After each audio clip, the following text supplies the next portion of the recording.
చెవిని పెట్టుము, నా విజ్ఞాపన అంగీకరించుము, మౌనముగా ఉండకము. నేను నీ దృష్టికి మన బలహీనతలన్నింటినీ ఎరిగిన ప్రధాన యాజకుడు, మన పక్షాన దేవుని సన్నిధిలో విజ్ఞాపన చేస్తున్న ప్రధాన యాజకుడు. యెహోవానైన నేను మార్పు లేని వాడను గనుక యాకోబు సంతతైన మీరు లయము కాలేదు. మలాకి 3:6 మనం చూస్తున్నాం. యెహోవా నా ప్రార్థన అంగీకరించుము, నా కన్నీరు చూచి మౌనముగా ఉండకు. మనలో చాలామంది మీ ప్రార్థన చేస్తున్నాం, జవాబు రాకపోవటానికి కారణం ఏంటంటే, కొంత మనకు పరిచయమైన ఒక 5 మంది చేసిన ప్రార్థనలు నేను మీకు జ్ఞాపకం చేయాలని కోరుతున్నాను. ఇవన్నీ మీకు తెలిసినవే అయినా మనం తిరిగి ప్రార్థనలో వెళ్ళక మునుపు ఒకసారి జ్ఞాపకం చేసుకున్నట మనకు మంచిది. మొదటిది యోనా పత్రిక లేదా యోనా గ్రంథం 2వ అధ్యాయం 9వ వచనం. జోనా చాప్టర్ 2:9. పాత నిబంధనలో పేజీ నెంబరు 762, 762. 9వ వచనం. కృతజ్ఞతాస్తుతులు చెల్లించి నేను నీకు బలులను అర్పింతును, నేను మొక్కుబడులను చెల్లింపక మానను. యెహోవా యొద్దనే రక్షణ దొరుకును అని ప్రార్థించింది. ఎక్కడ ప్రార్థించినాడు? ఫ్యాన్ కింద, కొండలోన, అరణ్యములోన. 2వ అధ్యాయం 1వ వచనం. యోనా 2:1. ఆ మత్స్యపు కడపలో నుండి యోనా యెహోవాను ఇలాగూ ప్రార్థన చేశాను. 6000 సంవత్సరాల మానవ చరిత్రలో మత్స్యపు గర్భములో నుండి ప్రార్థన చేసింది ఒక్కడే ఒకడు. కొండల మీద ప్రార్థన చేసేవాళ్ళు చాలామంది ఉన్నారు. అరణ్యంలో ప్రార్థన చేసిన వాళ్ళు, గుహల్లో ప్రార్థన చేసేవాళ్ళు, తోటలకు ప్రార్థనకి వెళ్ళి చేసేవారు, ఇలాగ మందిరాల్లో చేసేవారు. కానీ సముద్రంలో చేప గర్భంలో నుండి కూడా ప్రార్థన వస్తుందా?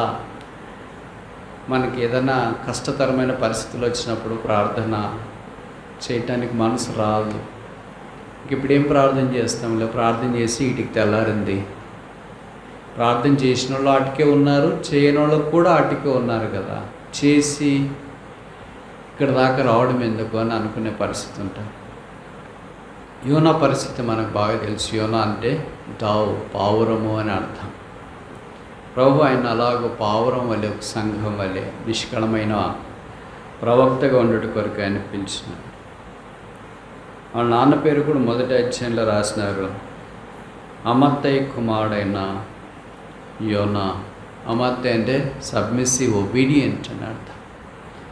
తండ్రి ఏమో ఒబీడియంట్, కొడుకేమో డిజొబీడియంట్. పండిత పుత్ర పరమసుంట అని తెలుగులో సామెత ఉంది. వాళ్ళ నాయనకేమో విధేయతకు మారుపేరు, ఆయనేమో అవిధేయతకు మారుపేరు. ఈ కథ మనకు పరిచయం కదా. దేవుడు ఆయన్ను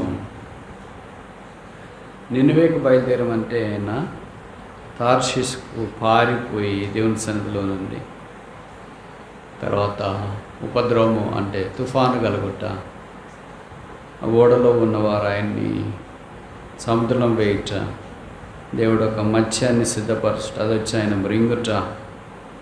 అప్పుడు ఆయన యెహోవాకు ఇలాగూ ప్రార్థన చేసి, ఏం ప్రార్థన చేసినాడు? ప్రార్థన వస్తుంది అలాంటప్పుడు? అసలు ప్రార్థన అనే ఆలోచన వస్తుందా? మనకి చిన్న చిన్న కష్టాలు వస్తే దేవుణ్ణి దూషించినట్లుగా ఆయాసపడతాం. కష్టాలన్నీ నాకే, బాధలన్నీ నాకే, ఇబ్బందులన్నీ నాకే, కన్నీరంతా నాకే, శ్రమ అంతా నాకే, అసలు పరిచర్య చేస్తానని అనిన్న నాకే కష్టాలని వచ్చినాయి. పరిచర్య చేయకుండా ఇంట్లో కాడికి కొంతమంది కూర్చున్నారు కదా, వాళ్ళు బాగానే ఉన్నారు కదా, నీవన్నా అనుకోవచ్చు. సరే నేను తప్పు చేసినాను అనుకో. తార్షీషుకి వెళ్ళమంటే దేవుడు నినివేకి వెళ్ళమంటే నేను తార్షీషుకి వెళ్ళానే అని అనుకో. కానీ ఇంత శిక్షణ, దానికి వేరే చేయొచ్చు కదా, ఇలాగ చేయాలన్నా అని అనుకుని ఉండొచ్చు. కానీ 2వ అధ్యాయంలో అనుకున్నట్లు మనం చూడం. చేప గర్భములో నుండి యెహోవాకి ఇలాగ ప్రార్థన చేసి, అంటే మనకేం అర్థమవుతుందంటే no place is forbidden to pray unto the Lord on the earth. భూమి మీద కానీ సముద్రంలో కానీ ఎక్కడ కానీ ప్రార్థన చేయటానికి నిషేధించబడిన స్థలము ఏదియూ లేదు. పోనీ అక్కడ దేని కొరకు ప్రార్థన చేసినాడు? మా నాన్న కొరకు, మా అమ్మ కొరకు, ఇరుగు కొరకు అందరినీ జ్ఞాపకం చేసుకో ప్రభు అనే ప్రార్థన ఎలాగ ముగించినాడంటే యెహోవా యొద్దనే రక్షణ దొరకు. కనుక నేను జ్ఞాపకం చేయదలుచుకున్న మొదటి సంగతి ఏంటంటే ఆయన సముద్ర గర్భములో కూడా రక్షణను గురించి ప్రార్థన చేసి, అంటే మొదట మనము ప్రజల యొక్క రక్షణ కొరకై ప్రార్థన చేయాలి. రక్షణ యెహోవాది కనుక ప్రభు ఇచ్చే రక్షణ లేని ప్రజలు పొందాలని ప్రార్థన చేయాలి.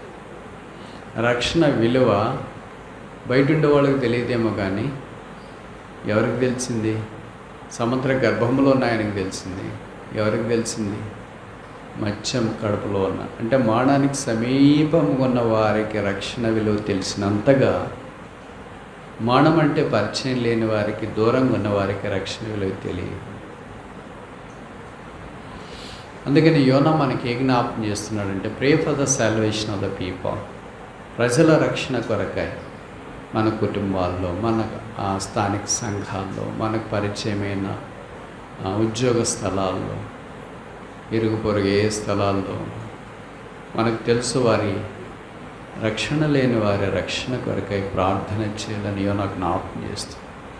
కనుక మొదటిది ఏంటంటే జోనాస్ ప్రేయర్ ఫర్ సాల్వేషన్, రక్షణ కొరకైన యోనా ప్రార్థన. నేను బహుశా అనుకుంటా యోనా ప్రార్థన చేయడానికి దేవుడు యోనా నా పరిస్థితి కూడా తీసుకుని వెళ్ళాడేమో. మామూలుగా దేవుడు చెప్పినట్లు యోనా నినివేకి వెళ్ళింటే వాళ్ళందరికీ సువార్త ప్రకటించి ఆయన దాన్ని ఆయన వచ్చింటాడు. 2వ అధ్యాయము మత్స్యమ గర్భములో నుండి యెహోవాకు ప్రార్థన చేసిన అనేది ఉండేది కాదేమో. నాకు తెలిసి బైబిల్ అంతట్లో ఈ ప్రార్థన ప్రత్యేకమైంది. ఈ ప్రార్థనకి ఎవరు చేయలేరు. ఇప్పుడు నేను చేయాలన్నా కూడా పోలేము. కొండ మీద ప్రార్థనకు మనం పోగలము, సముద్ర తీరం దగ్గర ప్రార్థన అంటే మనం పోగలము, ఏదో తోటలో ప్రార్థన అంటే మనం పోగలము, ఇక్కడ మందిరాలలో ప్రార్థన అంటే పోగలము. ఇక్కడ ప్రార్థన మీటింగ్ పెట్టినాడు యోనా, ఎవడని పోతారు? అక్కడే ధైర్య సాహసే లక్ష్యం, ధైర్యం కలిగిన వాడు.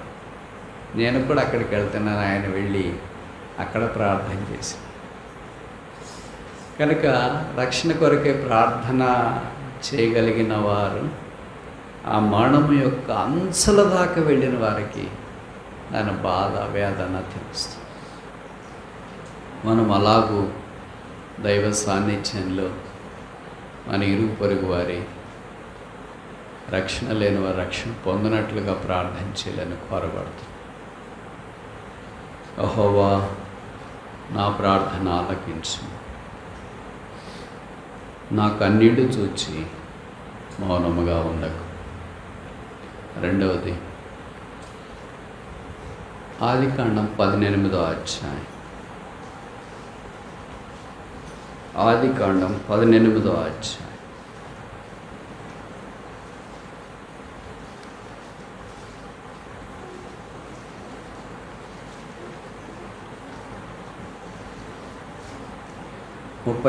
వచనం.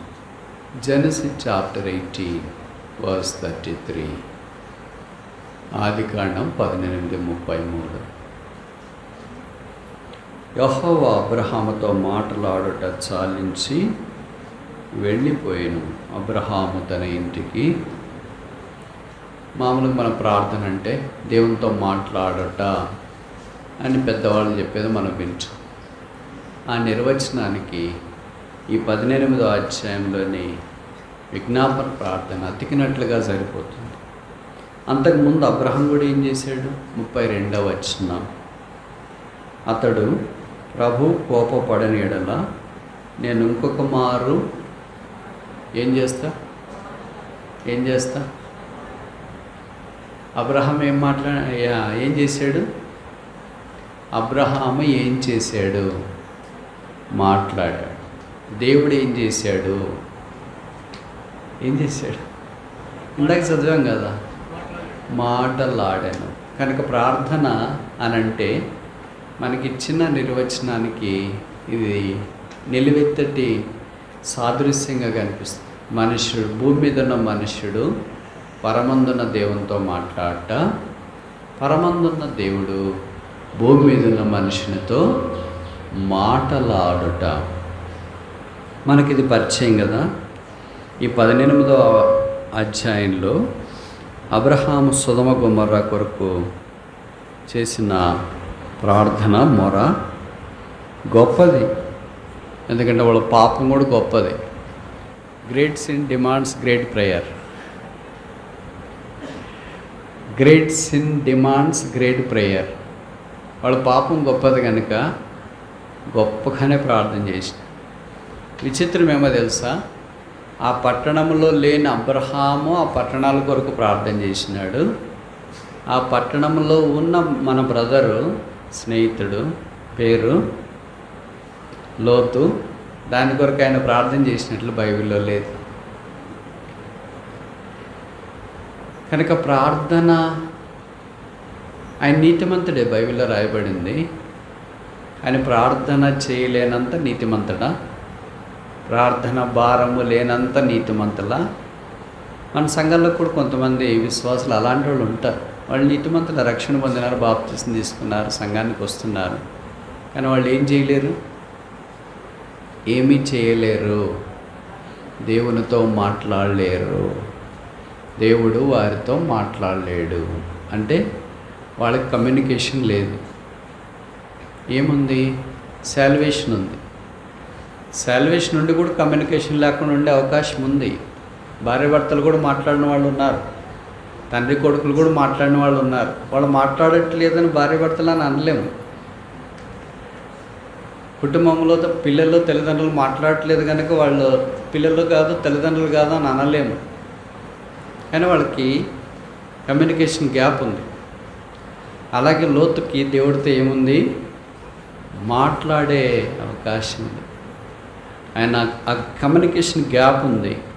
అయితే అబ్రహాము దేవుడితో మాట్లాడాడు. అక్కడ లేకపోయినా సొదొమ గొమొర్రా కొరకు ప్రార్థన చేసినాడు. ఇక్కడ మనకు అబ్రహాము యొక్క దీనత్వం కనిపిస్తుంది. మనం ఈ మాటలు చదువుతున్నప్పుడు ఏమనిపిస్తుంది అంటే, మనకు అంత బాగుంటే మనం కూడా ప్రార్థన చేయొచ్చు. మనకి చాలా మొండి సమస్యలు ఉన్నాయి.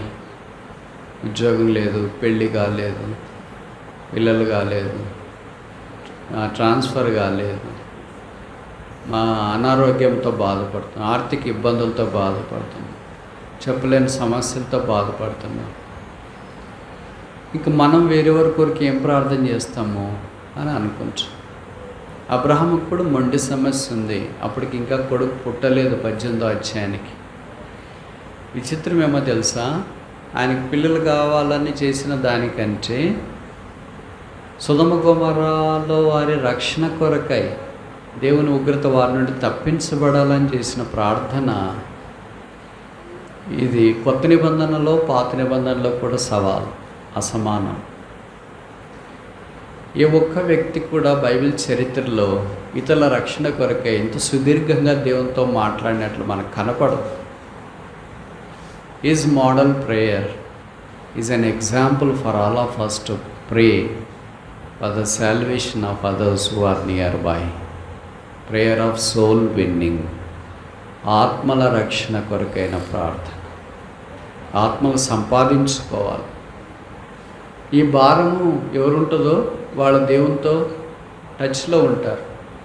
ఆత్మల సంపాదన మానేసి పేరు ప్రఖ్యాతుల సంపాదన, ధన సంపాదన, మిగతా సంపాదనల వైపు మొగ్గు చూపటానికి ఎవరు ప్రయత్నం చేస్తారో వారు దేవునితో మాట్లాడేది ఎప్పుడో మానేసినారు.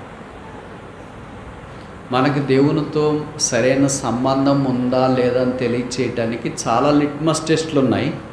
దాంట్లో ఒక లిట్మస్ టెస్ట్ ఏంటంటే, ఏ వ్యక్తి ప్రార్థనలో, పరిచర్యల్లో ఆత్మల కొరకైన భారము కనిపిస్తుందో ఆ వ్యక్తి దేవునితో సంబంధంలో ఉన్నాడు అని అర్థం.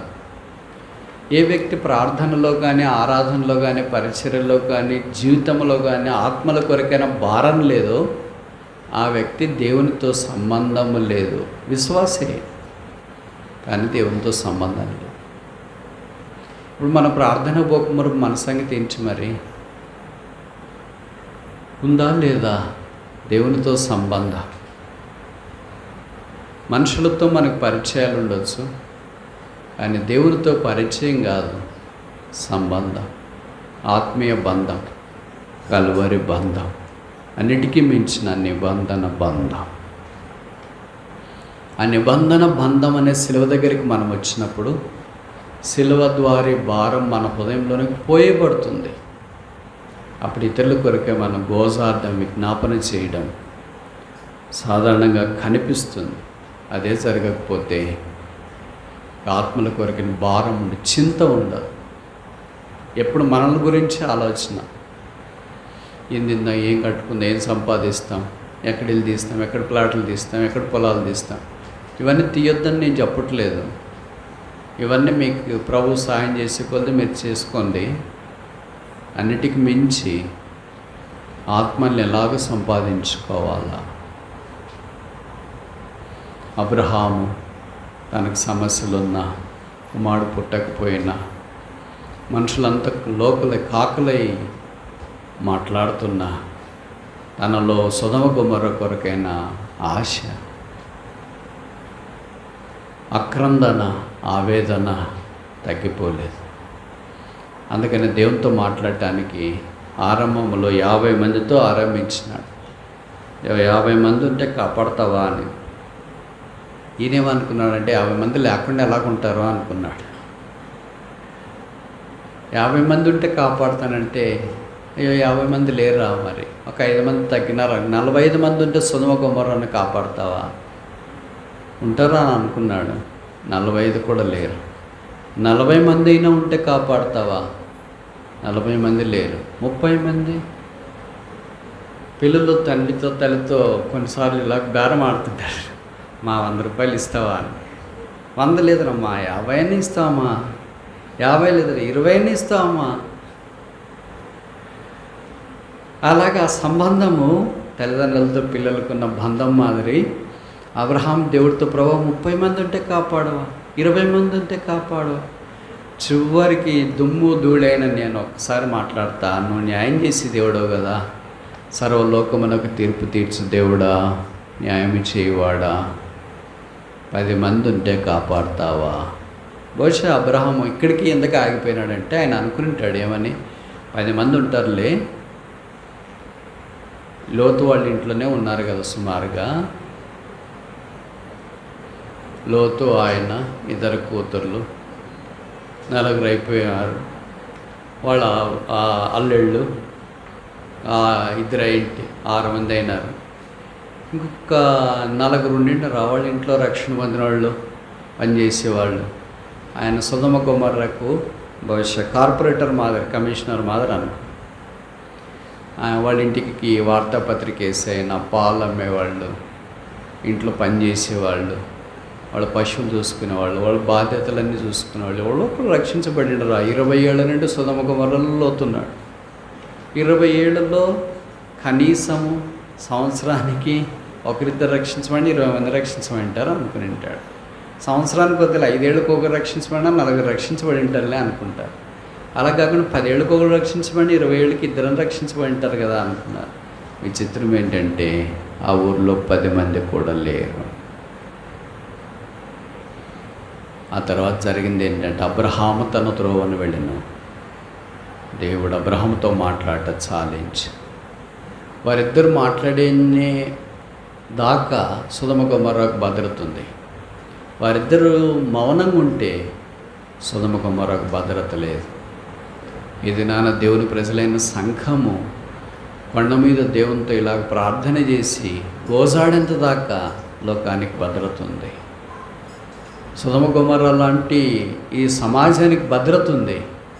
వారు ఎప్పుడైతే మాటలు మానేసి ఎవరి దారిన వాళ్ళు వెళ్ళిపోతారో అప్పుడు ఆ లోకానికి, ఆ సమాజానికి, ఆ స్థలానికి భద్రత లేదు. అప్పుడు దేవుడు దాన్ని ఛార్జ్ తీసుకుంటాడు. అప్పుడు అగ్ని గంధకాలు దిగిపోతాయేమో. అప్పుడు మన కళ్ళెదుటే జరగకూడని విపత్తు జరిగే అవకాశం. అక్షరానుసారంగా ఇలాగే జరుగుతుందని కాదు అర్థము. కానీ మనిషి మరణానికి అప్పగించబడినప్పుడు, మన కళ్ళెదుటి జరుగుతున్నప్పుడు ఆ ఘోష, ఆ బాధ చెప్పనలేవు కాదు. ఇదే నాన్న ప్రార్థించే సంఘం అబ్రహాం వలె దేవుని సన్నిధిలో చేతులెత్తి దేవునితో మాట్లాడాలని కోరబడుతూ ఉన్నా. ఆ కారణాన అబ్రహాం ఆత్మల కొరకై దేవుని సన్నిధిలో తన హృదయాన్ని చించుకున్నాడు. పాత నిబంధనలో మనకు తెలుసు కదా, బట్టలు చించుకునేవారు, తల చించుకునేవారు, గోనె ధరించుకునేవారు, బూడిదలో కూర్చునేవాళ్ళు. వారు అంటే వారి చింత, వారి బాధ అలాగ వ్యక్తపరిచేవాడు. ఇప్పుడు నేను ఒక ప్రశ్న అడిగిన, పాత నిబంధనలో అలాగ బట్టలు చించుకున్నవారు లేదా బైబిల్ అంతట్లో ఎంతమంది ఉన్నారు? రెండో ప్రశ్న, పాత నిబంధనలు ఎంతమంది ఉన్నారు? మూడో ప్రశ్న, కొత్త నిబంధనలు ఎంతమంది ఉన్నారు? నాలుగో ప్రశ్న, మొదట బట్టలు చించుకున్నవారు బైబిల్. ఐదో ప్రశ్న, ఆఖరి ప్రశ్న, మనం అలాగ బట్టలకు బదులుగా ఉదయాన్నే చించుకొని దేవుని సన్నిధిలో ప్రార్థన చేస్తున్నాం. ప్రశ్నలకు జవాబు, ఆఖరి ప్రశ్నకు జవాబు నా దగ్గర ఉంది, మీ దగ్గర కూడా ఉంది. ఏమంటే మనం బట్టలు చించుకోవట్లేదు, పొరపాటు కూడా హృదయం చించుకోవట్లేదు. మీకు తెలుసు కదా, బైబిల్లో హృదయం చించుకున్న వాళ్ళు అంటే బట్టలు చించుకున్న వాళ్ళు, అది పోలిక హృదయం చించుకోవటానికి. వారి జీవితాన్ని ప్రభు ఎదుట వారు పడవేసినారు అని చెప్పటానికి 28 మంది ఉన్నారు. పాత నిబంధనలో 25 మంది, కొత్త నిబంధనలో 3. మొదటి వ్యక్తి ఎవరో తెలుసా మీకు? బట్టలు చించుకున్నట్లుగా బైబిల్లో వ్రాయబడిన మొదటి వ్యక్తి ఎవరు? మీ అందరికీ బాగా తెలుసు ఆ పేరు. ఎందుకు నేను ఇది చెప్తున్నానంటే, ఏదో ఒక పేరు మీరు చెప్తారా, నేను చెప్పనా? ఆదికాండం 37వ అధ్యాయం 28వ వచనం, 29 చదువుతా. రూబేను ఆ గుంటకు తిరిగి వచ్చినప్పుడు యోసేపు గుంటలో లేకపోగా అతడు తన బట్టలు చింపుకొని తన సహోదరుల వద్దకు తిరిగి వెళ్ళి, చిన్నవాడేడి? ఎందుకు బట్టలు చింపుకున్నాడు? వాళ్ళు ఆయన తిట్టాడా, కొట్టాడా? బైబిల్లో మొదట బట్టలు చింపుకున్నవాడు ఈయన. అంటే దేవుని సన్నిధిలో తన బాధను వ్యక్తం చేయటానికి పొందుకున్నవాడే రూబేను. అంటే దేవుని ప్రేమ గుర్తు. దేవుడు యాకోబుకి ఇచ్చిన మొదటి కుమారుడు లేయా ద్వారా చాలా ప్రముఖమైన వాడు. మనం వాళ్ళు తక్కువగా అంచనా వేస్తాం కదా. దేనికి బట్టలు చింపుకున్నాడు? కర వచ్చిందనా? వాళ్ళ నాన్న తిట్టాడనా?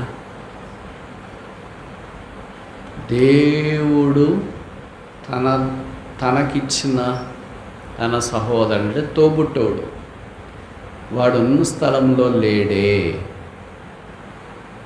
Is not in the place where is. ఆ గుంటలో తన సహోదరుడు లేడు కనుక ఈ చిన్నవాడేడి. ఎప్పుడైనా అలాగ మనకు అనిపించిందా?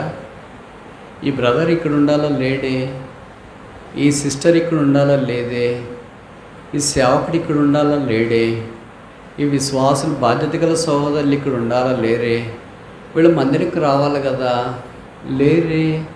వాళ్ళు ఎవరు వాళ్ళు?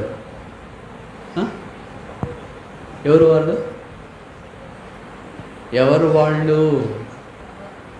Very good. ఇంకా అంత డీప్గా వద్దు, మామూలుగా చెప్పండి. చిన్నవాడు, చిన్నవాడు, నాకంటే చిన్నవాడు, ఆత్మీయం కావచ్చు, వయసులో కావచ్చు, పరిస్థితులు కావచ్చు. కనుక వేర్ ఈజ్ ఆ చిన్నవాడు? Where is the lad? చిన్నవాడేంటి? చిన్నవాని కొరకాయ, చిన్న సహోదరి కొరకాయ ఎవరైతే దేవుని సందులో తమను తాము అలాగ పడివేసుకోవటానికి ఇష్టపడతారో దేవుడు వారిని ఆశీర్వదిస్తాడు. చిన్నవాళ్ళు లేడే అని అనుకోకుండా బలి చేసినారు, బలి అమ్మేశారు అని నేను ఎప్పుడూ చెప్పాను బ్రదర్, ఇట్లా జరుగుతుందని. మీరు అమ్మేసింటారు నాకు తెలుసు. కనుక అక్కడ లేడు కదా, మంచి పని చేసి పీడ విరగడైపోయింది, పోయిందిలే ఆయన ఎవరు అనుకుంటారు? వాళ్ళు రూబేన్లు కాదు, వారు అమ్మివేసేవారు. పూటబడే యూదాలు కాదు, వారు అమ్మివేసేవారు. 12 మందికి యాకోబుకి ఎలాగున్నారో ఈ దినాన్ని సంఘాల్లో కూడా 12 రకాలైన మనుషులు ఉన్నారు. ఇప్పుడు ప్రభుకు కావాల్సింది ఎవరంటే రూబేను వలె చిన్నవాడేడని ఏడ్చేవాళ్ళు కావాలి. మీరు అనుకుంటారు కదా, రూబేన్ అంటే చాలాసార్లు తక్కువ అభిప్రాయం మనకు కలిగి ఉంటుంది, వేరే గోత్రికుల్ని ఎక్కువ అని అనుకుంటాం. నేను ఒక విషయం చెప్పనా, అంతకుముందు మీకు ఒక ప్రశ్న. ఇశ్రాయేలీల గోత్రాల పేర్లు బైబిల్ ఎన్నిసార్లు రాయబడి? ఇశ్రాయేలీల గోత్రములు అనేవి. ఎందుకు ఇది అడుగుతున్నానంటే, మనం ఎంత తక్కువగా రూబేన్ను అంచనా వేస్తామో దేవుడు అంత తక్కువగా అంచనా వేయకుండా అంత హెచ్చుగా అంచనా వేసినాడు అని చెప్పటానికి. ఎన్నిసార్లు మీరు గెస్ చేయగలరా? మీరు గెస్ చేయలేరు. ఎందుకంటే దేవుని యొక్క ప్రణాళిక వారి విషయంలో అంత గొప్పది. నాకు కూడా తెలియదు, నేను కూడా గెస్ చేయలేకపోయినా.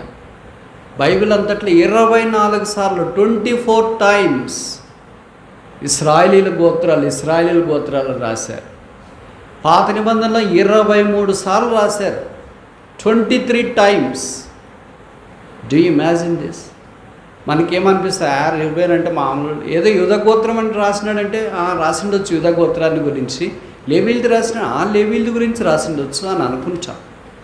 కానీ రూబేన్ అంటే చిన్న చూపు కదా, అంత మంచోడు కాదని మనం అనుకుంటాం కదా. కానీ 23 సార్లు బైబిల్ పాత నిబంధనలో రాసి, కొత్త నిబంధనలో చివరిలో ఒక్కసారి 21వ అధ్యాయం 12వ వచనం ప్రకటన గ్రంథంలో రాశారు.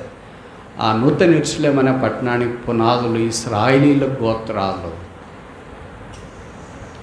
కనుక ఆదికాండం ఆరంభం మొదలుకొని నూతన యెరూషలేము యొక్క పట్టణ పునాదులు కూడా దేవుడు అలా ఉంచాలని కోరుతాడు. ఎవరు? సహోదరుని కొరకాయి, చిన్నవాని కొరకాయి హృదయాన్ని చించుకునేవారు. దేవుని ప్రజలారా, మన సంగతి ఏంటి? ఆ సహోదరుడేడి? ఆ సహోదరేది? ఆ గొంతులో ఉన్నవారు ఎక్కడున్నారు? ఆ స్థలంలో ఉన్నవారు ఎక్కడున్నారు? ఏమయ్యారు? పాత దినాల్లో ఇలాగ అడిగితే ఎంతో వేదనతో అడుగుతున్నారు, భారంతో అడుగుతున్నారు అని అనుకునేవాళ్ళు. ఇప్పుడు ఇలాగ అడిగామనుకో, ఎందుకంటే ఈయనకి ఇంత పెద్ద ఇంట్రెస్ట్ వాళ్ళ మీద ఏదో ఉంది. ఇంక దానికి అన్నీ కథలు అల్లేసి దాన్ని ఒక ధర్మవరం పట్టు చీర మాదిరి తయారు చేస్తారు. అందుకే అడగడం మానేశారు ప్రజలు, ప్రార్థన చేయడం మానేశారు. మనం ఎందుకు అడుక్కోవాలా? ఎందుకు ఆ బ్రదర్ రావట్లేదు, ఆ సిస్టర్ రావట్లేదు అని అంటే, ఆ సేవకుడు కనిపించట్లేదు, పలానా వాళ్ళు కనిపించట్లేదు అని అంటే, దానికి ఇన్ని కథలు ఎందుకు, అల్లించుకోవడం ఎందుకు, మళ్ళీ కట్టుకోవడం ఎందుకు, ఇవన్నీ ఎందుకు? ప్రభు సన్నిధిలో ప్రార్థన చేసుకుంటే అయిపోయింది కదా. రూబేను బహిరంగంగా వచ్చి తన సహోదరులు బహుశా 10 మంది అక్కడ ఉంటారు. యోసేపు లేడు కదా, బెన్యామీను వాళ్ళ నాన్న దగ్గర ఉన్నారు కదా. 9 మంది సహోదరు దగ్గర ఈ చిన్నవాడేడి? యెహోవా నా ప్రార్థన ఆలకించము, నా కన్నీడు చూచి మౌనముగా నుండక. కనుక మొదటిది నా ప్రార్థన రక్షణ కొరకు. రెండవది అబ్రహాము ప్రార్థన సహోదరుల క్షేమము కొరకు, తన తోబుట్టువులు, తన పరిచయమైన సుధమ కుమార వారి యొక్క భద్రత క్షేమము కొరకైన ప్రార్థన. మూడవది చూస్తామా? దినవృత్తాంతాల 2వ గ్రంథం 7వ అధ్యాయం 1వ వచనం. 2 Chronicles chapter 7 verse 1. సొలొమోను తాను చేయి ప్రార్థన ముగించినప్పుడు అగ్ని ఆకాశము నుండి దిగి దహన బలులను ఇతరమైన బలులను దహించింది. యెహోవా తేజస్సు మందిరమును నింపెను. మూడవది సొలొమోను ప్రార్థన, ద ప్రేయర్ ఆఫ్ సాలమోన్. దేని కొరకు చేసినాడు? దేవుని మందిరం కొరకు, ఫర్ శాంక్చురీ. ఇదే 127వ కీర్తనలో కీర్తనకాడు ఇలాగన్నాడు, యెరూషలేము క్షేమం కొరకు ప్రార్థన చేయడి. కనుక దేవుని సంఘాలయ స్థలాల్లో విస్తరించినాయి, చాలా కఠోరమైన పరిస్థితులు గుండా వెళుతున్నాయి. మనం క్షేమంగా ఉండొచ్చు కానీ చెప్పలేనంత భయంకరమైన పరిస్థితుల్లో చాలా స్థలాల్లో ప్రార్థనా స్థలాలు, దైవ సేవకులు, పరిచర్య చేసేవారు, క్రైస్తవులను పిలువబడేవారు ఇలాగా వెళుతున్న శ్రమలు చెప్పనాసక్యం. ఈ శ్రమలన్నింటిలో నుండి దేవుడు వారిని ధైర్యపరిచి కాపాడు కొరకై సొలొమోను ప్రార్థన మనకు జ్ఞాపకం చేయబడుతుంది. సొలొమోను ప్రార్థన చేశాను. సొలొమోను అంత తెలివి ఉంటే ప్రార్థన చేస్తామని మనం అనుకుంటాం. నాకు ఎప్పుడు ఆలోచన వస్తుంది, బైబిల్లో ప్రార్థన చేసిన వాళ్ళని చూసి ఆలోచించినప్పుడు మనకేం చదవలేదు కనుక ఆడబడిపోయినాము, అందుకే ప్రార్థన రావట్లేదు.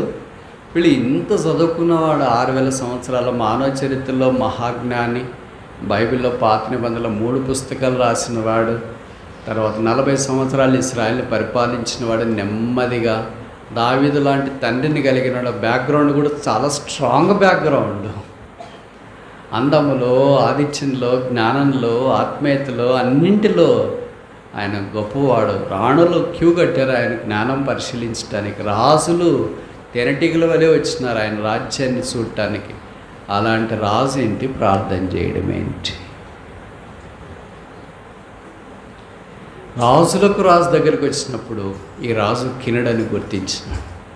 అనేక సందర్భాలు మనం చేయలేకపోతున్నాం. అందుకని నేను మీకు జ్ఞాపకం చేయాలని కోరుతున్నాను. చాలా సందర్భాల్లో నేను మరలా చెప్తా, అంటే మమ్మల్ని గురించి చెప్పినాడని మీరు అనుకోవద్దండి. మరి మిమ్మల్ని గురించి చెప్పడానికి కదా ఇంత దూరం వచ్చింది.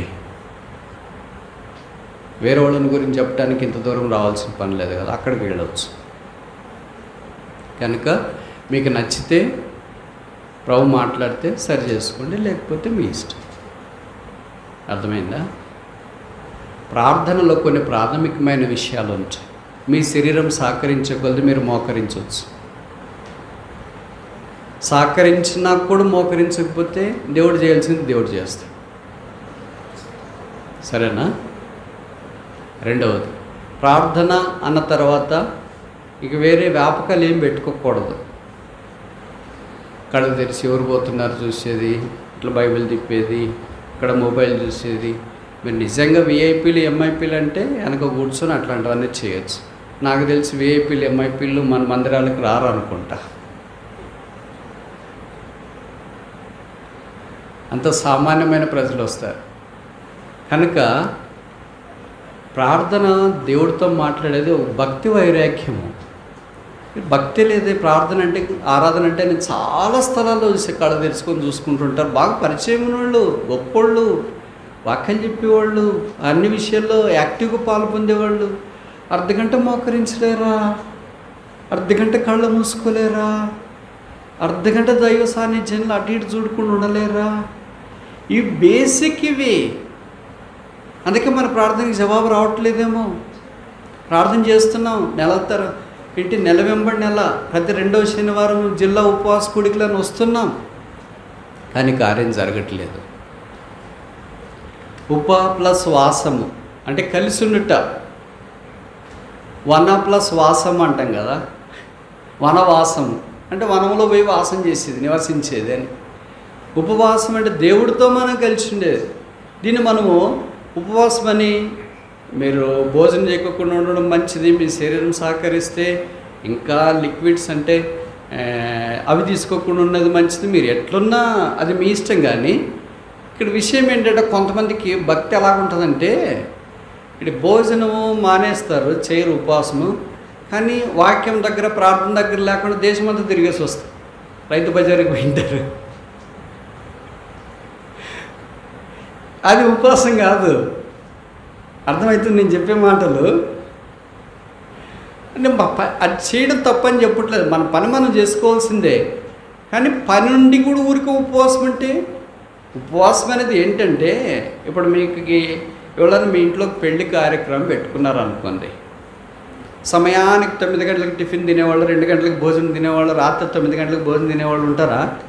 కుదరదు. ఎవడన్నా వచ్చన్నారని టిఫిన్ చేయాలి, అయ్యో ఎక్కడుంది టిఫిన్ చేయడానికి, ఆ పనులు ఈ పనులు, ఆ ఫోన్ ఈ పని, వాళ్ళని ఆ పని వీళ్ళని ఆ పని, షాపింగ్ అది ఇది ఎక్కడ కుదురుతుంది అని అంటారు. అంటే పెళ్ళిలో పూర్తిగా నిమగ్నం అయిపోయినారు. అలాగే మీ పిల్లోడు ఎవడన్నా అమెరికా వెళ్ళాడు అనుకోండి, వస్తున్నాడు, వచ్చినాడని తెలిసిన తర్వాత ఇంకొచ్చిన తర్వాత ఎట్లున్నా ఏం కదా మాట్లాడమే సరిపోతుంది. ఆకలిస్తుంది కదా, భోజనం ఏమీ అనిపించదు. ఎందుకని కొడుకు వచ్చిన సంబరమో, కూతురు వచ్చిన సంబరమో, లేదా ఏదో ఒక సంబరంలో మునిగితే వెళ్తారు. దీన్ని ఏమంటారంటే, మనం కూడా దేవుని దగ్గరికి వచ్చినప్పుడు దేవునిలో మునిగి తేలి నాకు అన్నం ఆకలి కాదనే దశలోనికి వచ్చినప్పుడు, అంటే అన్నానికి బదులుగా దేవుడు, శరీరం మీకు సహకరించగలదు. అలా కాకుండా మీరు పస్తని ఉపవాసం ఉండేసి ప్రయాణాలు చేస్తా, అక్కడ పోతా ఇక్కడ పోతా, దేవుడి దగ్గర ప్రార్థన వాక్యం తప్ప మిగతావన్నీ తిరిగినారనుకో, అది ఉపవాసం కాదు. నాకు దేవుడితో మాట్లాడుతున్నాను కనుక తినాలని అనిపించట్లేదు. కొంతమంది అంటారు కదా, బాధలో కష్టంలో ఉన్నప్పుడు, ఏంటి బ్రదర్ తినకపోయి ఏం తినాలని అనిపించట్లేదు. అది బాధతో చెప్పే మాట. అయితే దేవుడి దగ్గరికి వచ్చినప్పుడు సంతోషంతో, పెళ్ళప్పుడు లేదా గొప్ప సంతోషకార్యాలు శుభకార్యాలు మన ఇంట్లో జరుగుతున్నాయి, ఇక తినడానికి యాడ్ టైం ఉందండి, అసలు తినబుద్ధి కావట్లేదు, ఆకలి అని అనిపించట్లేదు, తినాలని కూడా అనిపించట్లేదు. ఎందుకంటే శరీరం అంతా సంతోషమే వాళ్ళకి, వాళ్ళ ఇంట్లో పెళ్ళో లేకపోతే ఏదో శుభకార్యం జరుగుతుంది. అలాగే ప్రభు దగ్గరికి వచ్చినప్పుడు పైనుండి కింద దాకా అంత ప్రభు చేత ఆవరించబడి, ఆకలి నాకేమో అంత అనిపించట్లేదు ప్రభువును బట్టి అన్నట్లుగా వారి శరీరంలో ప్రభువుకు లోబర్చుకొనుడు ద్వారా ఉపవాసం. ప్రభు సన్నిధిలో అలా ప్రార్థన చేస్తే, ఇక్కడ రాయబడింది సొలొమోను ప్రార్థన చేయగా. నేను ఒక ప్రశ్న అడగొచ్చు సార్ మిమ్మల్ని, సొలొమోన్ అంతం అనుకుంటే అంత అందము, బ్యాక్గ్రౌండు, డబ్బులు, తెలివి, రాజ్యము, జ్ఞానము, విజిటర్స్, మనం ప్రార్థన చేయడానికి టైం ఉంటుందా? సొలొమోన్ మన మాత్రం ఊరికి అట్లయితే తిరిగేది కాదు, ఏదో చిన్న చిన్న ఉద్యోగం కాదు. ఆయన రాజు, ఆయనకి ఎంతమంది విజిటర్స్, మామూలు విజిటర్స్ కాదు, అంటే మాకు సాయం చేయని విజిటర్స్ కాదు. ఆయన జ్ఞానం చూడటానికి శేవాదేశ ప్రాణులు లాంటి వాళ్ళు కొంతమంది ఉంటారు కదా చుట్టుపక్కల, అట్లాంటి వాళ్ళందరూ వచ్చిపోతుంటారు. ఇంత కష్టతరమైన పరిస్థితుల్లో కూడా, అంటే ఇంత టైట్ స్కెడ్యూల్లో కూడా ప్రార్థన చేసేకి ఎలాగ టైం వచ్చింది? నేను అనుకుంటా మనకు తప్ప అందరికి ఉంటుంది. ఇంకో మాట చెప్పనా, మీరు ఏమనుకోద్దండి, ప్రార్థన చేయటానికి ఒక క్రైస్తవునికి తప్ప ఇంక అందరికి టైం ఉంటుందండి తప్ప. ఎందుకంటే క్రైస్తవుడు ప్రార్థన చేసే సైతానికి ఇబ్బంది కనుక ఎలాగైనా క్రైస్తవుని ప్రార్థన చేయనివ్వకుండా ఓడగొట్టాలని సాతాను ప్రయత్నం చేస్తుంటాడు. ఆ పోరాటంలో మనం చాలా తెలివిగా ఓడిపోతాం. Hands up. సాతానికి చెప్తున్నా, నా మీద పోరాటానికి ఎందుకు వస్తాయి, ఎప్పుడో చేతులు ఎత్తేసిన చేతులు దేవుడి వైపు ఎత్తటానికి బదులుగా సాతాను వైపు. ఈ వాక్యాలన్నీ చదువుతున్నాం, నాకు అనిపిస్తుంది ప్రభువా ఇలాగే ఇది అక్షరానుసారమా? దావీదు మోకరించి ప్రార్థన చేసిన, సొలొమోను మోకరించి ప్రార్థన, ఇవన్నీ బైబిల్లో రాయబడినాయి. ఇది అక్షర సత్యాలు, ఆత్మీయమైన విషయాలు. వాళ్ళ జ్ఞానంలో మనకు విషమంత లేదు, వాళ్ళ భక్తిలో విషమంత మనకు లేదు, వాళ్ళ బ్యాక్గ్రౌండ్లో విషమంత బ్యాక్గ్రౌండ్ కూడా మనకు లేదు, వాళ్ళ పనిలో విషమంత దైవికమైన పని కూడా మనకు లేదు, వారికి కలిగిన దేవుని గురించి ప్రత్యక్షతలో విషమంత ప్రత్యక్షత కూడా మనకు లేదు, వాళ్ళకి కలిగిన ఆత్మీయమైన వెలుగులో కొంత వెలుగైనా మనకు కూడా లేదు. అయినా మనం ఇలాగ చేయలేకపోతున్నామేంటి అంటే, బహుశా వారు దేవుణ్ణి ఎరిగినంతగా మనం ఎరగలేకపోతాం. లోపం ఇక్కడ కనిపిస్తుంది. సొలొమోను చేసిన ప్రార్థన చదివితే ఎంత అద్భుతంగా అనిపిస్తుందంటే, ఎప్పుడు చదువుతూనే ఉండాలి అనిపిస్తుంది. వన్ సిట్టింగ్లో ఆ ప్రార్థన చదివితే, this is the greatest prayer of the wisest person ever prayed for the longest prayer to the highest God. ఒకసారి చెప్పనా?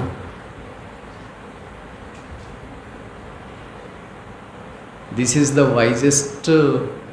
Is the greatest prayer or the longest prayer or the wisest person to the highest God. సార్వభౌముడైన దేవునికి మహాజ్ఞానం కలిగిన వ్యక్తి చేసిన గొప్ప సుదీర్ఘమైన ప్రార్థన. ఇలాంటి ప్రార్థనలు చేస్తే ప్రభు స్పెల్ బౌండ్ అవుతాడు. అంటే కుమారుడా నీకు ఏం కావాలా? అందుకే మీకు తెలుసో తెలియదు, బైబిల్లో దేవుడు ఇద్దరి దగ్గరికి మాత్రమే వచ్చి ఇలాగ అడిగాడు ప్రశ్న. పాత కొత్త నిబంధన చరిత్ర అంతట్లో ఒకే వ్యక్తిని అడిగాడు, నీకేం కావాలా, వాట్ డూ యూ వాంట్.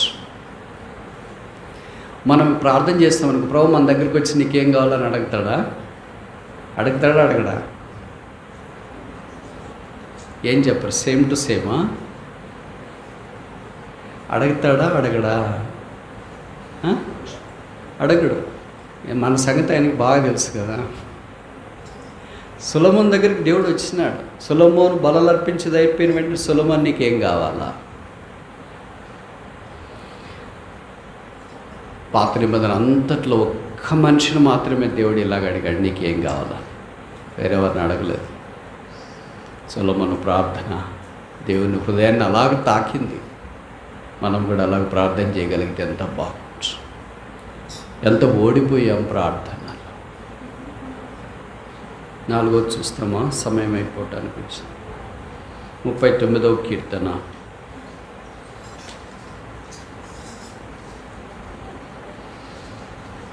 12వ వచనం. యెహోవా నా ప్రార్థన ఆలకించిన మొరకు చెవియొగ్గి నా కన్నీళ్లు చూచి మౌనంగా ఉండ నీ దృష్టికి నేను అతిథి వంటివాడు. అతిథి ఏం చేస్తాడు? మనం ఎవరింటికైనా గెస్ట్కి వెళ్ళామనుకోండి, ఆ ఇంట్లో ఎలాగుంటాం? మన ఇంట్లో ఉన్నట్లుంటామా? మన ఇంట్లో భార్యతో, భర్తతో, పిల్లలతో మాట్లాడేటట్లు, అమ్మా రే ఏం చేస్తున్నావురా అని అతిథిగా మనం వెళ్ళినప్పుడు అలాగ మాట్లాడతామా? మన నోరు నాలుక ఆధీనమందు ఉంటుంది. అందుకే ఆయన రాశాడు. ఆరంభం చూడండి, 39వ కీర్తన ఆరంభం, 39వ కీర్తన మొదటి వచనం. నా నాలుకతో పాపము చేయకుండానట్లు నా నోటికి చిక్కము, నేను ఏమీ మాట్లాడక మౌనినైతేనే. మనము ఈ లోకములో అతిథులము అన్న తర్వాత తక్కువ మాట్లాడాలా. ఎవరు మనల్ని పిలిచినారో వాళ్ళు ఎక్కువ మాట్లాడతారు. మీకు అర్థమవుతుంది నేను చెప్పే మాటలు. మనం ఒక ఇంటికి వెళ్ళినప్పుడు వాళ్ళు మాట్లాడితేనే మనం జవాబిస్తాం. మీరు బాగున్నారా? బాగున్నామండి. టిఫిన్ చేసి చేసామండి. ఎలాగ వచ్చారండి? ట్రైన్కి వచ్చి. ఎప్పుడు బయలుదేరారండి? వాళ్ళు అడిగిన ప్రశ్నలకే మనం జవాబు చెప్తాం. కానీ మనం వాళ్ళని నోటికి వచ్చినట్లు మాట్లాడడానికి వాళ్ళు ఏంటి వీళ్ళు ఇలాగ పెట్టుకున్నారు, ఏంటి ఇలాగ చేసేసారు, ఏంటి మమ్మల్ని గురించి పట్టించుకోవట్లేదు, ఏంటి ఫోన్లు చేయట్లేదు అలాగ మాట్లాడు. ఎందుకంటే అతిథి నేను.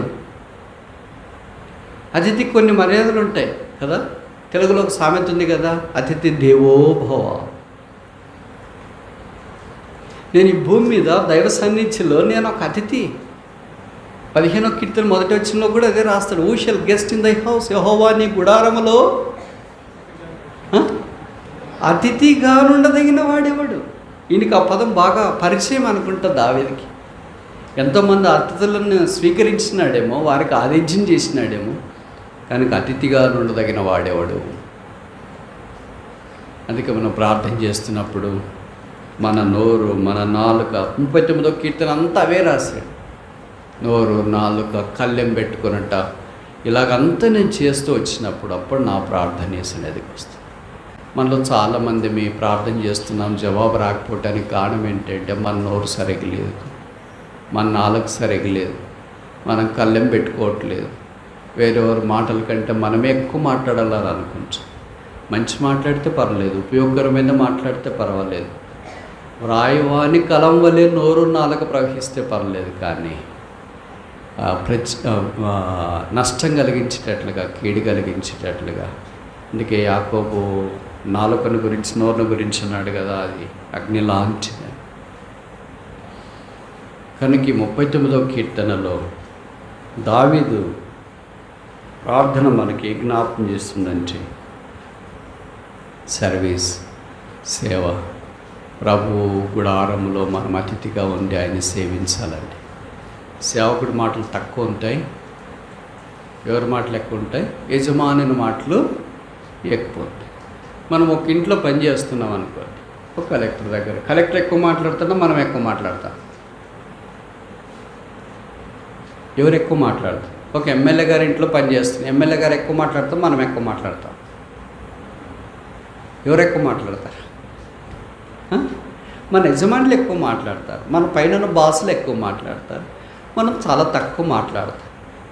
కానీ ఈ దేవుని మందిరము లేదా ఈ గుడారములో, ఈ యాత్రలో, ఈ లోకంలో మనం సాగిపోతున్నప్పుడు ప్రభు ఎక్కువ మాట్లాడాలి. అదే సమయంలో అన్నాడుగా, speak Lord by the servant hear. యెహోవా నువ్వు మాట్లాడు, నీ దాసుడు ఆలకించు.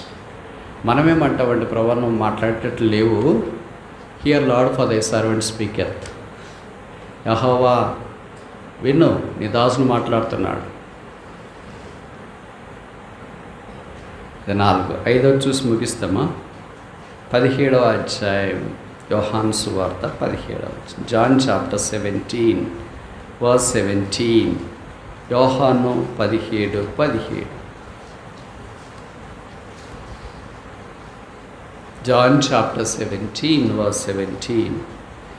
సత్యమందు వారిని ప్రతిష్ఠ చేయము, నీ వాక్యమే సత్యం. 17వ అధ్యాయం అంతా యేసుప్రభువు వారు చేసే ప్రధాన యాజకుతో ప్రార్థన అని మనకు తెలుసు.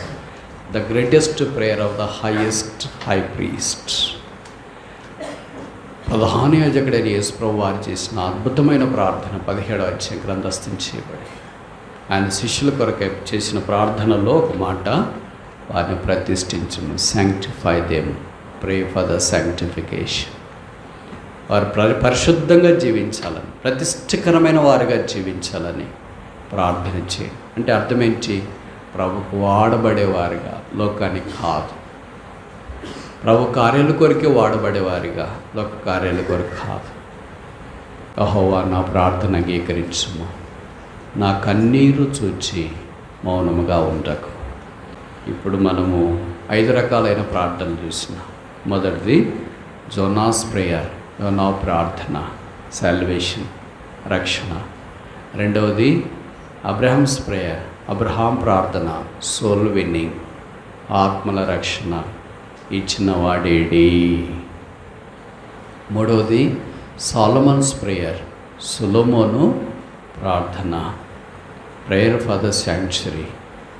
యెరూషలేము అనగా దేవుని ప్రజలు, సంఘాలు, విస్తరించిన పరిచర్యలో రకరకాల ప్రతికూల పరిస్థితులు ఎడుతున్న వారి క్షేమం కొరకు ప్రార్థన చేయుట. నాలుగవది డేవిడ్స్ ప్రేయర్, దావీదు ప్రార్థన, సర్వీస్, సేవ. నా నాలుక, నా నోరు, నా చిక్కము ఇవన్నీ నాకు దయచేయి, నేను ఈ గుడారములో అతిథిని. అందుకే చివరిలో రాస్తాడు, నేను వెళ్ళిపోయే కాలము ఆసన్నమైంది, నేను వెళ్ళిపోయి లేకపోకుండా ఉంటా, అయినా నా ప్రార్థన నీ సన్నిధిని చేరుతా. 5వది ఆఖరి యేసుప్రభు చేసిన ప్రార్థన, Jesus prayer, prayer for sanctification, పరిశుద్ధత కొరకైన ప్రార్థన. ఈ పరిశుద్ధత అనేది ఎంత ప్రభావితమైనదైతే యేసుప్రభు వారి ఆఖరి ప్రార్థనలో జ్ఞాపకం చేసింటారు. అందుకే యోహాను సువార్త 15వ అధ్యాయంలో కూడా శిష్యులను గురించి ప్రభు అన్నాడు, నేను ఇప్పుడు చెప్పిన మాటను బట్టి మీరు పరిశుద్ధులయ్యున్నారు. ప్రభు యొక్క పని వారు కొనసాగించాలంటే ప్రభు యొక్క పరిశుద్ధతలోనికి వారు కూడా రావాలని కోరబడుతున్నారు. మనం దేవుని ప్రజలముగా, సంఘాల్లో, ఆయా స్థలాల్లో చెదిరిన విశ్వాసులముగా ప్రభు కొరకు మనల్ని మనం ప్రతిష్ఠించుకో. ఇవన్నీ యేసు ప్రభు మన కొరకై శిలువ మీదకి వెళ్ళి రక్తము కార్చి చనిపోయి సమాధి చేయబడి తిరిగి 3వ దినాన్ని లేచి పరలోక స్థలంలో ఆసీనుడైనాడు. ఆయన మనకంటే ముందుగా వెళ్ళిన ప్రధాన యాజకుడు, మనకు సరిపోయిన ప్రధాన యాజకుడు, మన బలహీనతలన్నింటినీ ఎరిగిన ప్రధాన యాజకుడు, మన పక్షాన దేవుని సన్నిధిలో విజ్ఞాపన చేస్తున్న ప్రధాన యాజకుడు. యెహోవానైన నేను మార్పు లేని వాడను గనుక యాకోబు సంతతైన మీరు లయమ కాలేదు. మలాకి 3:6లో మనం చూస్తున్నాం. కనుక ప్రభు సన్నిధిలోనికి వచ్చి ఎక్కడ పడిపోయామో అని నేను చెప్పను, ఎందుకంటే బాగుంటే కదా ఎక్కడైనా పడిపోవటానికి. యోనా వలె ప్రార్థన చేయలేదు, అబ్రహాం వలె ప్రార్థన చేయలేదు, సొలొమోను వలె ప్రార్థన చేయలేదు, దావీదు వలె ప్రార్థన చేయలేదు, యేసుప్రభు వలె పొరపాటును కూడా ప్రార్థన చేయలేదు. ఇంకంత పతనమే, అంత కృంగదలే, అంత ఓర్చమే. నేను కొంతమందికైనా జ్ఞాపకం చేస్తా, ఈ రోజు నుండి అయినా ప్రభుతో ఒడంబడిక చేసుకోండి. ప్రభు, ప్రార్థన అంటే అనవసరంగా కళ్ళ తెరిచి చూడను, ప్రార్థన అంటే అనవసరంగా దిక్కులు చూడను, ప్రార్థన అంటే అనవసరంగా నా గమనం చెరిపేసుకోవడం మాత్రమే కాకుండా వేరే వారి గమనము కూడా చెరిపేయటానికి ప్రయత్నం చేయొద్దు. ప్రార్థన ద్వారా నీకు నష్టము, నీ చుట్టూన్న వారికి నష్టము, దేవుని పనికి కూడా నష్టం. మీరు చూసింటారు కదా, క్రైస్తవేతరులు వాళ్ళ ప్రార్థనా స్థలాలకు వెళ్ళినప్పుడు ఎంత భక్తితో ఉంటారు. మన వల్ల చూస్తుండే ఇటు దండం ఇటు చూస్తుంటాడా, అప్పుడు వాళ్ళకి ఏమి సంభవించినా సరే దేవుని మీద వాళ్ళకి అంత భక్తి, పారాయణం అలాగే ఉంటుంది. వాళ్ళకు కూడా దాంట్లో విషమంతా కూడా మనకు లేకపోవడం ఏంటి? ఇవన్నీ చిన్నవి, కానీ మనల్ని చిక్కులు పెట్టేసి దీంట్లో నుండి బయటికి రాలేకుండా ఉన్నాం. అందుకే ప్రార్థన బలం లేకుండా అయిపోయింది. అందుకే దైవ సాన్నిధ్యాన్ని దాటి చేరటానికి పోవట్లేదు, ఇక్కడే తిరుగుతుంది ఫ్యాన్ తిరిగినట్లు. చేస్తూనే ఉన్నాం. వ్యక్తిగతంగా చేస్తున్నాం, కుటుంబంగా చేస్తున్నాం, సంఘంగా చేస్తున్నాం. ఇలాగ అవకాశం ఇచ్చినప్పుడు జిల్లా ఆయా స్థలాల్లో వారు కలిసి చేస్తూనే ఉన్నాం, కానీ జరిగించబడట్లేదు. చివరిలో ఒక విషయం చెప్పి నేను ముగించిన. 2వ దినవృత్తాంతాలు 7వ చూసాం కదా, సొలొమోను ప్రార్థన చేసి ముగించగా, ప్రార్థన చేసి ముగిస్తే అగ్ని వచ్చింది. మనం ప్రార్థన చేసి ముగిస్తే ఏమొస్తుంది? బైబిల్లో చదివినప్పుడు నాకు చాలా ఆశ్చర్యకరంగా అనిపిస్తుంది. ప్రభు, వాడు ప్రార్థన చేస్తే అగ్ని వస్తే, మేము ప్రార్థన చేస్తే ఇంకా కష్టాలే వస్తున్నాయని ఉదాహరణ అడిగితే ఇదే చెప్తారు. ఏం ప్రార్థన బ్రదర్ చేసినప్పుడు నుండి కష్టాలు ఎక్కువైపోయినాయి, కానీ ఏం మందిరం బ్రదర్ వెళ్తున్నప్పుడు నుండి ఎక్కువ బాధలు అయిపోయినాయి, కానీ ఏం దేవుడు బ్రదర్ దేవుడు నమ్ముకున్నప్పుడు నుండి అనారోగ్యం ఎక్కువైపోయింది, కానీ ఏమి బైబిల్ చదువుతాం లేండి బ్రదర్, ఎవరికి లేని బాధలన్నీ మాకే వచ్చేసినాయి. ఇవన్నీ ప్రభువుని నమ్మిన తర్వాత వచ్చినాయి బ్రదర్, ఇంతకుముందు చాలా బాగుంటుంది. వాళ్ళు చెప్పేవన్నీ కరెక్టే, తప్పేం కాదు. కానీ యోనా వల్లే సముద్ర గర్భంలో నుండి ప్రార్థన చేసిన వాళ్ళు ఉన్నారా? ఆ దశకి పోతే మనం ప్రార్థన చేస్తామా? పోనీ ఆ దశకి అందరూ పోతామా ఏంటి? అది యేసు ప్రభువుకు మాన భూస్థాపన పునరుత్థానానికి ముంగుర్తుగా దేవుడు యోనా నా పరిస్థితి కూడా తీసుకు. బైబిల్లో 5 రకరకాలైన పరిస్థితులు ఉన్నాయి, కానీ సమయం అద్దుబాటు అయింది కనుక నేను ముగిస్తున్నా. సొలొమోను ప్రార్థన ముగించినప్పుడు అగ్ని దిగివచ్చు. మనం కూడా ప్రార్థన ముగిస్తే అగ్ని దిగివచ్చంటే అర్థం ఏంటి? పైనుండి దేవుడు ఆ ప్రార్థన అంగీకరించినాడని రుజువు. ఎప్పుడైనా మనం ఇలా ప్రార్థన చేసిన, ప్రభు నా ప్రార్థన అంగీకరించినావు అంటానికి ఏం రుజువు? ఆశ లేదు, కోరిక లేదు, ఇష్టం లేదు, ఏదో వచ్చినామో పోయినామా. తెలుగులో ఒక సామెత ఉంది కదా, ఆయారాం గాయారాం. వెళ్ళినారా? వెళ్ళినారు. ఆయారాం గాయారాం. కానీ మనం ప్రార్థన చేస్తే, సొలొమోను ప్రార్థన చేసినప్పుడు అగ్ని దిగినట్లు, ఏలియా ప్రార్థన చేసినాడు. ఆయన ప్రార్థించుచుండగా బైబిల్లో రాయబడింది.